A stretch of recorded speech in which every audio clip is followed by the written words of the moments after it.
don't know if you can hear that. It's thunder and lightning. It's 965 back again.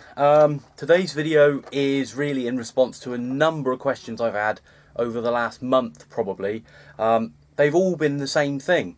What pole do you use for your mast? How long is it? How long is it when it's collapsed? What does it weigh? What are the pegs? What guy wires do you use? The collar to attach it to the mast? And that sort of thing. They've all been along the same sort of lines. So I've answered all the questions, but I thought I would do a quick video for all those that might be wondering but haven't actually asked the question. So quick rundown of the kit, and then I'm going to do a quick demo of how I put it up. It's really simple. There's nothing to it. If you've seen the video on how to put a 20-foot mast up with a home base antenna in the field, I'll probably stick the link up there somewhere. It's a lot easier than that, but it's a similar principle. So we'll just do a quick rundown of the kit, and I'll give you some specs, and then we'll be back. So I suppose the first thing to talk about would be the telescopic mast. Now, we call it a telescopic mast, but of course it is actually a fishing pole, so you can get it from most fishing shops, or general sport shops often have good deals on them as well. I get mine from eBay. I use a place called Paul's Angling Supplies. Pretty much the same price, but it's a very good service and they always come very well packed.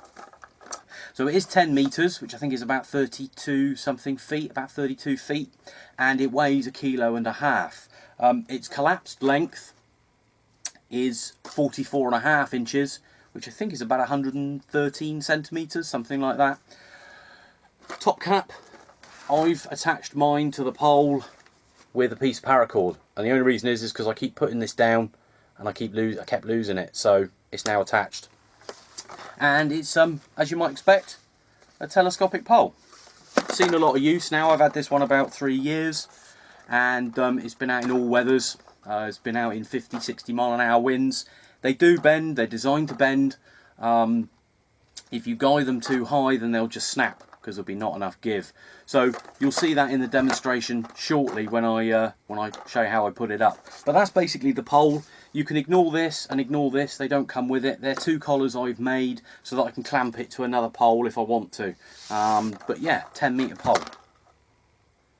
The next thing I always get a lot of questions about is what are your guy wires and what are they made of, and how do you attach them to the pole. So I simply use paracord. It's 550.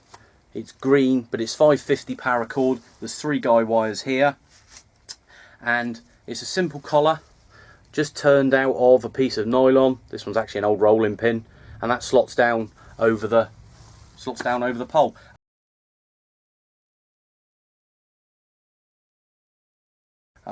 You'll have to excuse the light. It's been thunder and lightning most of the day, and there's still thunder in the background now, so we're trying to do takes in between the weather.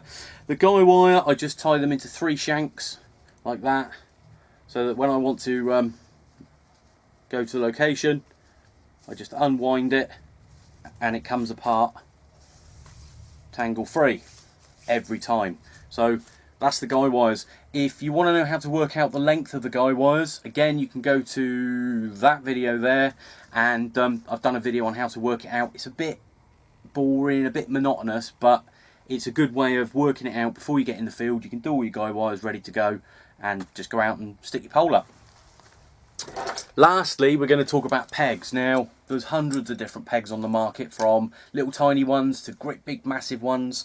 Those of you that saw my heavy duty guy wire peg video will have seen the really big stainless steel ones that I made. That's really overkill for this pole. Simple tent peg like that would be plenty good enough. And always angle it, when you put it into the ground, angle it away from the pole. That way, if that's the pole and you angle it in like that, it gives more resistance in the ground. Those are the heavy duty guide pegs that I normally use. The only downside with the bigger the peg is if you go somewhere where there's no soil depth, you know, you're talking 2 inches of soil depth, you're going to struggle to get your pegs in. And what I often do then is either try and find a bit of ground that will take the peg, or scout around for something really heavy and just tie the guy wires around that. So that's basically the kit. That's all you've got. That's all you need. I'm going to do a quick demo and show you how I put it up. It's starting to rain again, so I might have to get the wet weather gear on. But we put these up in bad weather all the time. So we'll get ready and we'll get going.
So another question I get asked a lot is how do you attach your guy wires to your pegs? What do you do to stop them coming untied? Well, I use quite a simple knot, which is basically you take the paracord, take the tail, over the top, back under, and then back through the hole. So you get like a figure of 8 going on there, okay?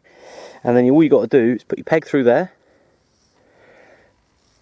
pull it tight, and this type of knot, someone will tell me what it's called, I'm sure. As you pull on it, it gets tighter. So as the wind resistance on the antenna increases, it tightens the knot on the peg, and that way it never comes undone.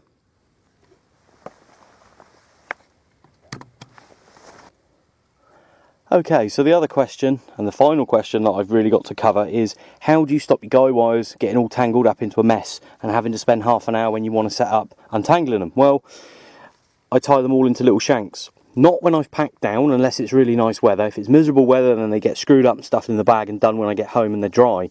But the way to do it is to get the collar end, lay the paracord in between your little finger and your thumb, and then you're just going to wind it in a figure of 8. And just keep going until you've got a bit of length left, only a little bit, and then you're going to push it under the bundle and pull it round. Do it again. That keeps it all nice and together. Okay, then pinch it in the middle, take it off your thumb, take it off your finger, and then you're going to pass it through the loop that was around your little finger once. Then to get this piece here, you're going to go round the back of there and back through again, and that's you done. Then you end up with 3 nice tidy shanks, and then what I normally do is just push them back all through the collar. They'll fit through there, and that's it. You're ready to go next time you go out.